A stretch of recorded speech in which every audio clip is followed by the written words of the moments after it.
Saya mulai ya, teman-teman.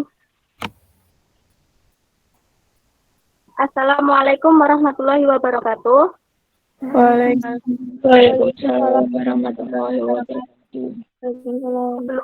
Kenalkan, kami dari kelompok 2 yang beranggota Jessica Kurniawan, NIM 21520044.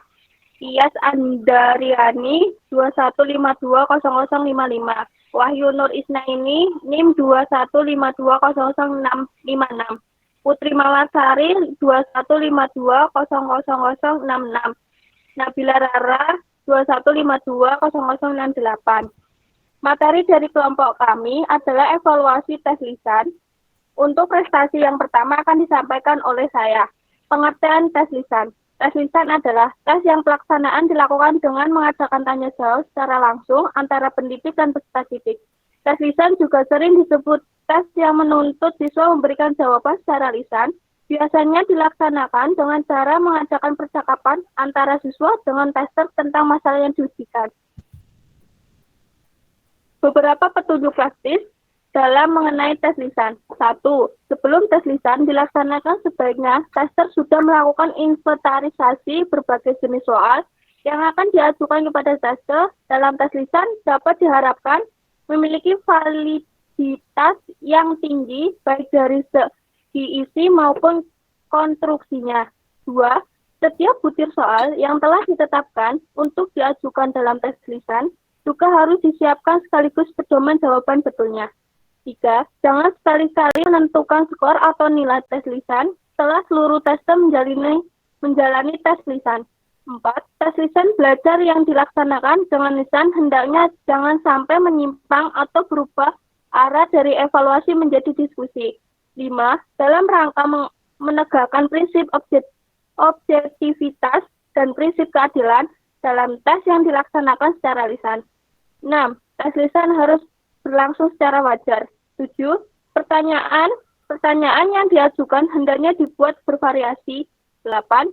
Sejauh mungkin dapat diusahakan tes lisan itu berlangsung secara individual atau satu demi satu. Kami lanjutkan kepada Isnaini. Baik, di sini saya akan melanjutkan mengenai merencanakan tes lisan. Dalam mempersiapkan tes lisan, seorang guru harus mengutamakan ketelitian dengan mengikuti langkah-langkah perencanaan, yaitu yang pertama, tujuan pengajaran dan bidang isi harus didaftarkan untuk membuat garis-garis besar. Kemudian yang kedua, tes lisan harus dipilih berdasarkan tabel spesifikasi. Nah, tabel spesifikasi ini adalah sebuah pedoman untuk menulis soal menjadi perangkat tes. Isinya yaitu memuat tentang perincian materi dan tingkah laku beserta proporsi yang dikehendaki guru. Guru-guru harus ingat bahwa tes lisan paling baik disesuaikan dengan jawaban seperti yang diminta oleh tes esai. Tetapi jawaban yang luas ini dapat disajikan jauh lebih cepat dengan lisan daripada dengan tulisan. Dan jawaban itu tidak harus dibaca untuk memberi nilainya. Kemudian, jenis-jenis tes lisan. Beberapa jenis tes lisan yang sangat terspesialisasi dan harus diperhatikan oleh seorang guru adalah yang pertama, pertanyaan lisan, respon lisan.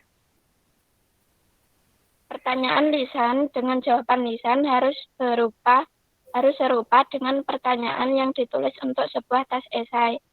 Pertanyaan itu dapat berupa pertanyaan dengan jawaban luas atau jawaban terbatas.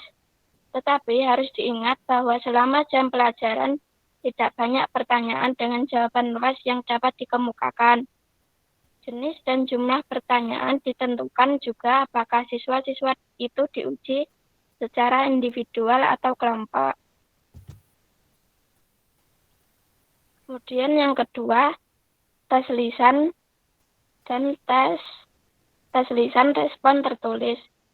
Jenis pertanyaan dengan jawaban luas atau jawaban yang terbatas yang telah disebutkan lebih dahulu untuk ujian jawaban lisan. Dapat juga dilaksanakan secara lisan jika siswa-siswa diminta jawaban tertulis. Dalam tes ini, pertanyaan-pertanyaan itu lebih sedikit jumlahnya, karena siswa-siswa itu lebih lambat menulis daripada berbicara. Sekali-sekali, seorang guru mungkin tertarik memperoleh indikasi tingkat kemampuan mendengar siswanya, dan hal ini sekali lagi membenarkan pelaksanaan lisan dari tes tertulis. Oleh karena itu, banyak pengajaran di sekolah bergantung pada komunikasi lisan seperti dalam strategi ceramah, diskusi, dan laporan di kelas. Mungkin benar juga bahwa tekanan yang cukup belum diberikan pada pengukuran pemahaman mendengar. Kemudian yang ketiga, tes penampilan lisan.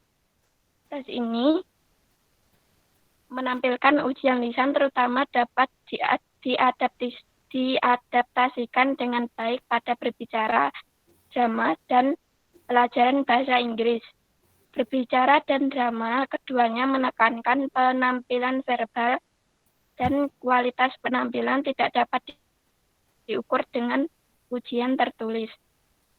TOHA 2003-61 menjelaskan bahwa tes ini termasuk kelompok tes verbal, yaitu tes soal dan jawabannya menggunakan bahasa lisan. Dari segi persiapan dan cara bertanya, tes lisan dapat dibedakan menjadi dua, yaitu tes lisan bebas, yaitu pendidik dalam mempersiapkan soal kepada peserta didik tanpa menggunakan pedoman yang dipersiapkan secara tertulis. Kemudian yang B, tes lisan berpedoman, yaitu pendidik menggunakan pedoman tertulis tentang apa yang akan ditanyakan kepada peserta didik. Kemudian yang selanjutnya dijelaskan oleh Mbak Destika.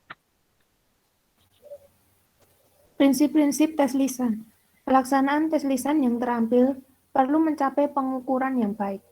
Yang kedua, tes lisan dipakai untuk tujuan pengajaran atau review. Yang ketiga, guru harus memberikan pertanyaan yang rata pada setiap siswa. Yang keempat, guru melakukan penilaian secara adil. Selanjutnya ada teknik penilaian tes lisan. Yang pertama, menentukan indikator dan kompetensi yang akan diujikan. Yang kedua, susunlah pertanyaan yang akan diujikan dengan bahasa yang mudah dimengerti oleh anak. Yang ketiga, siapkan format penilaian adalah skor hasil penilaian jawaban pada setiap pertanyaan yang diajukan. Yang keempat, skor langsung sudah dapat ditentukan pada akhir tes lisan setiap individu. Yang kelima, menjaga objektivitas. Berikut ini contoh penilaian dari tes lisan.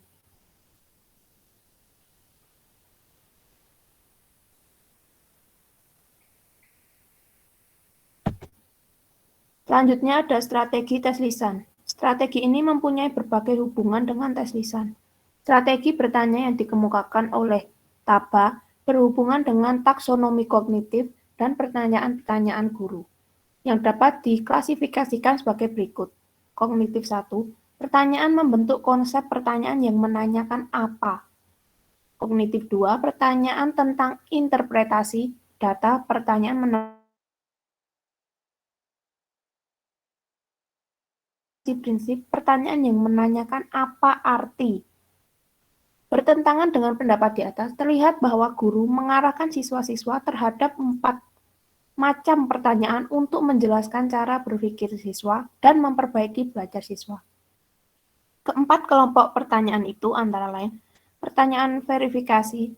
Dengan pernyataan ini, siswa mencari dasar informasi, fakta-fakta, dan data untuk pertanyaan. Pertanyaan eksperimentasi, dengan pernyataan ini, siswa-siswa memanipulasi secara verbal informasi yang dikumpulkan pada tahap verifikasi. Siswa menggali dan mengetes ide-ide untuk menentukan akibat-akibatnya.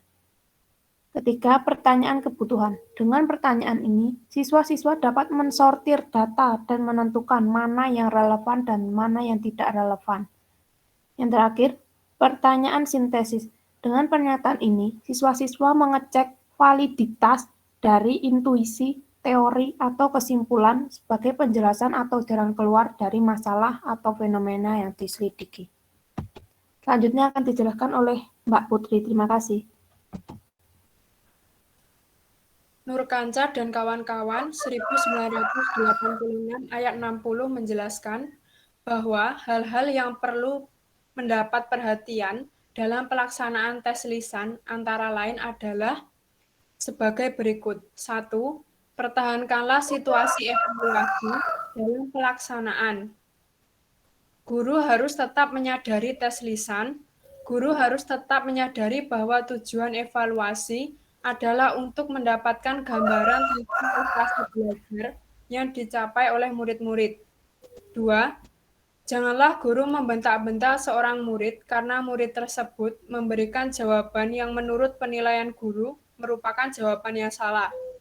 3. Jangan pula ada kecenderungan untuk membantu murid yang sedang dalam tes dengan memberikan kunci-kunci jawaban tertentu karena kita merasa kasihan atau simpati pada murid tersebut. Karena ketika kita bertindak hal tersebut, secara tidak langsung kita melakukan tindakan yang tidak adil pada murid-murid yang lainnya. 4. Siapkanlah terlebih dahulu suatu rencana pertanyaan serta skor jawaban yang diminta untuk setiap pertanyaan. Hal ini untuk menjaga agar guru jangan sampai terkecoh oleh jawaban yang melantur dari murid-murid. Yang kelima, laksanakanlah scoring secara teliti terhadap setiap jawaban yang diberikan oleh murid.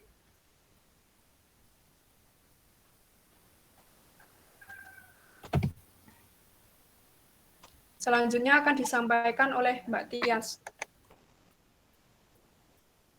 Keuntungan-keuntungan tes lisan. 1. Pertanyaan-pertanyaan lisan memungkinkan penguji fleksibel dalam prosedur. 2.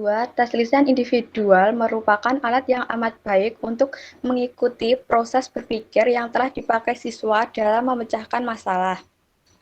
3. Pertanyaan yang terampil oleh seorang guru dapat membantu siswa mengaplikasikan informasi yang diperoleh bagi pemecah problem baru atau melihat implikasi dalam situasi baru yang sampai saat ini belum dikenalnya. 4. Tes lisan lebih valid dari bentuk-bentuk tes lain yang berguna untuk mengukur bidang pengajaran yang menuntut penampilan verbal. 5. Dalam penyediaan tes lisan, waktu yang diperlukan lebih sedikit daripada jenis tes lain, walaupun kebutuhan untuk perencanaan yang teliti dan pembuatan tes serupa pada semua jenis tes. Kelebihan tes lisan. 1. Lebih dapat menilai kepribadian dan isi pengetahuan seseorang karena dilakukan secara face-to-face. 2. Belum jelas, pengetes dapat mengubah pertanyaan sehingga dimengerti oleh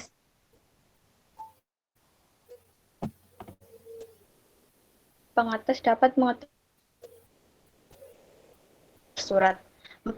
Pengetes dapat mengorek isi pengetahuan seseorang sampai mendetail dan dapat mengetahui dari pengetahuan itu yang disenangi.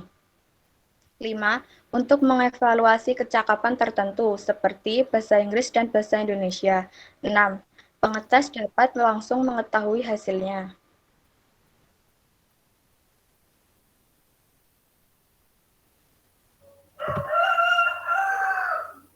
Kekurangan tes lisan.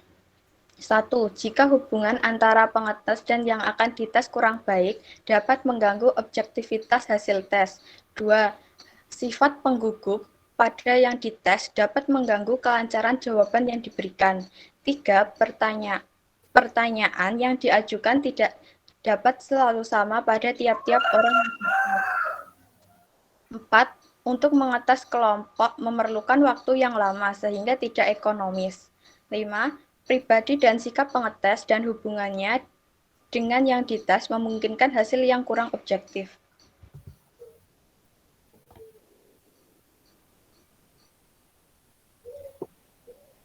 Demikian presentasi dari kelompok kami. Kami membuka sesi tanya jawab A3. Nosi izin bertanya. Monggo Mbak Nosi.